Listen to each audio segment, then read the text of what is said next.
آقا کریم علیہ السلام نے ارشاد فرمایا لیس منا من تشبہ بغیرنا، وہ ہم میں سے نہیں ہے جس نے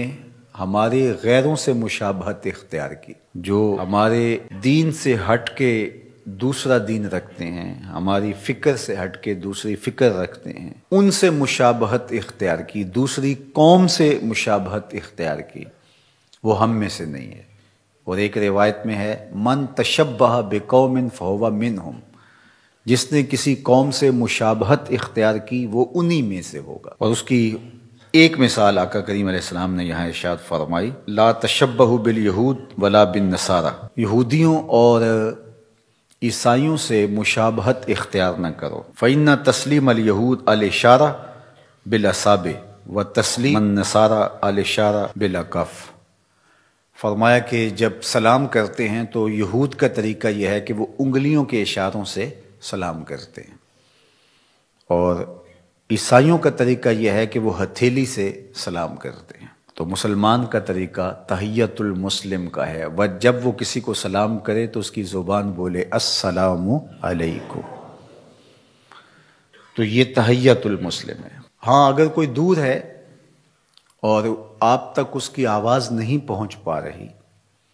تو اس کو آپ اگر اشارہ بھی کرتے ہیں تو اس کے ساتھ سلام جڑا ہونا چاہیے، السلام علیکم، تو یہ تو درست ہے۔ جو اصل ہے وہ تھی اور ساتھ آپ نے اس دور والے شخص کو اشارہ بھی دے دیا تو اس کی تو گنجائش ہے، لیکن السلام علیکم نہیں کہا آپ نے، اور ایسے ہی آپ جو ہے وہ اس کو ہاتھ سے کہتے رہے، انگلی سے اشارہ کرتے رہے، تو یہ طریق یہود کا ہے یا نصارہ کا ہے، مسلمانوں کا یہ طریق نہیں ہے۔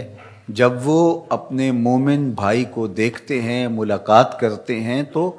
السلام علیکم کہتے ہیں، السلام علیکم نہ کہیں، صرف اشارہ کہیں، تو یہ اشارہ یہود کا اور نصارہ کا ہے، مسلمانوں کا نہیں ہے۔ تو اس سے منع فرمایا، کہا جو ایسا کرے تو وہ غیروں سے مشابہت کرتا ہے، یعنی السلام علیکم کہا ہی نہیں بلکہ ہاتھ سے ہی جو ہے وہ اشارہ کر رہا ہے، یا انگلی سے اشارہ کر رہا ہے، یا دو انگلیوں سے اشارہ کر رہا ہے، لیکن زبان سے السلام علیکم نہیں کہہ رہا، تو پھر کلی مشابہت ان سے ہو گئی۔ تو فرمایا جو ایسا کرے ہمارے سے اس کا کوئی تعلق، کوئی رشتہ، کوئی ربط نہیں ہے، چونکہ اس نے ان کے طریقے کو اختیار کیا جو آمنہ کے لال نے طریقہ دیا، اس کو اختیار ہی نہیں کیا، اس نے اتنی سخت وعید فرمائی کہ اس کا ہمارے ساتھ کوئی تعلق نہیں ہے۔